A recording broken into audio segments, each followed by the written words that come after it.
जय श्री महाकाल। जय श्री महाकाल। दोस्तों, आप सभी का आपके अपने चैनल में एक बार फिर से बहुत स्वागत है। आपका आभार है। यदि अभी तक आपने चैनल को सब्सक्राइब नहीं किया है, चैनल से आप नहीं जुड़े हैं, आपसे मैं निवेदन करना चाहता हूं कि आप चैनल को सब्सक्राइब कर ले और चैनल से जुड़ जाए, ताकि आपको हमेशा बहुत अच्छी जानकारी, सटीक जानकारी मिलती रहे। इस वीडियो में हम बात करने वाले हैं कि आपकी राशि लव मैरिज करे या अरेंज मैरिज करे। या आपके मन में हमेशा प्रश्न उठता होगा, आप इसका जवाब जानना चाहते होंगे। तो हम लव मैरिज और अरेंज मैरिज के ऊपर इस वीडियो में पूरी चर्चा करेंगे। यदि आप लव मैरिज में विश्वास रखते हैं तो कमेंट्स में लव मैरिज, अगर आप अरेंज मैरिज में विश्वास रखते हैं तो कमेंट्स में अरेंज मैरिज, और जो भी आपकी विश्वास हो वो कमेंट्स में ज़रूर बताएं। देखिए दोस्तों, होता यह है कि प्यार जो है कभी भी किसी भी व्यक्ति को हो सकता है, और ये मानवीय स्वभाव है। एक नशा है, एक खुमारी है, या यूँ कहूँ कि एक अलग ही दुनिया। व्यक्ति का जो आत्मविश्वास है, जो चिंतन है, मनन है, एक अलग ही लेवल पर पहुंच जाता है, बड़ा सकारात्मक हो जाता है। प्यार क्यों अच्छा लगता है, प्यार का नशा क्यों होता है, उसमें एक सबसे बड़ा रहस्यमय बात होती कि आदमी बड़ा पॉजिटिव हो जाता है। उसके साथ, उनके साथ जीवन बड़ा, जो जीवन में कभी महसूस नहीं हुआ वो चीज़ें महसूस होती है। इसलिए हमें प्यार के संबंध, रिश्ते बहुत अच्छे लगते हैं। शारीरिक सुख जिसके लिए हम सभी दौड़ते हैं, वो विषय प्यार है ही नहीं। प्यार केवल आंखों तक है, इसके आगे हवस है। तो मैं केवल आंखों तक के इश्क की बात कर रहा हूँ, जो लव मैरिज जिसे हम कहते हैं।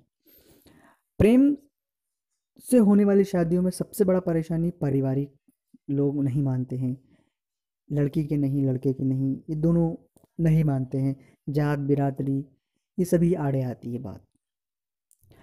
पर दोस्तों, मैं पहली बात कहना चाहता हूँ कि ये मैंने आपको प्यार की परिभाषा तक आया हूँ, लेकिन मैं आपको पहली बात यहाँ से कि क्या आपका प्यार वाकई में सच्चा है। आपने जिसको जीवन साथी के लिए चुना है, क्या वो सही में जो आप सोच रहे हैं वही पैमाने हैं। ऐसा तो नहीं कि केवल दिखावटी है। तो इन चीज़ों का पहले आप ऑब्जर्वेशन जरूर कर लें, पहली बात। दूसरी बात है कि कोई भी व्यक्ति के माँ बाप उसका बुरा नहीं सोचते हैं, लेकिन माँ बाप, बहुत बार ये होता है कि बच्चे जो होते हैं वो समाज, जात, धर्म ये सब नहीं देखते हैं और इससे आगे की सोच लेते हैं। तो मैं किसी भी व्यक्ति को पहले है कि अपने माता पिता को कॉन्फिडेंस में लेकर, अपने माता पिता जो भी आपके पालक हों, उन्हें ज़रूर कॉन्फिडेंस में लेकर ही आप कोई कदम उठाएं। मैं ये बात इसलिए आपसे कह रहा हूँ क्योंकि उन्होंने आपको इतना बड़ा जो किया है, इतनी दूर तक जो आप पहुँचे हैं, उनकी बदौलत है। मैं जानता हूँ कि आप आज़ाद हैं, आपके विचारों पर आपका हक है, आपके हर एक चीज़ पर आपका हक है, लेकिन सबसे ज़्यादा आपके ऊपर उन लोगों का हक है। और वो लोग आपसे बहुत उम्मीदें लगा के बैठे, चाहे आप लड़का हो लड़की हो।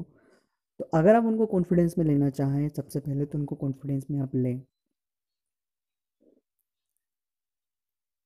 और फिर कोई कदम उठाएं। मैं ये बात इसीलिए आपको अरेंज मैरिज के लिए बात कह रहा हूँ। अब बहुत बार ये होता है कि वो मानते नहीं हैं, हम कितना भी कोशिश करें, लेकिन यत्न करते हैं, मानते नहीं हैं। तो उसका उपाय यही है कि आप प्रभावी ढंग से, एक तरीकेबद्ध तरीके से उन चीज़ों को समझाएं, ताकि उन्हें समझ आए। क्योंकि होता है कि समाज की जो जो मानसिकता है, उनके ऊपर बहुत थोपी हुई मानसिकता होती है, और उससे वो बाहर नहीं निकल निकल पाते। केवल उनको उसी विचारधारा में वो सोचा करते हैं, और वहीं से आपका ऑब्जर्वेशन करा करते हैं। तो अगर नहीं मान रहे तो आप उन चीज़ों से बाहर निकाल कर उन्हें अपना पक्ष रखें, वो ज़रूर मानेंगे, ज़रूर मानेंगे वो। बाकी अपने आप स्वविवेक से, पूरे चिंतन मनन से आप अपना निर्णय जरूर लें। आप बिल्कुल स्वतंत्र आज़ाद है। अगर आप सही हैं, ईश्वर आपके साथ है। मैं वादा करता हूँ आपके साथ, ईश्वर आपके मेरे साथ रहेगा।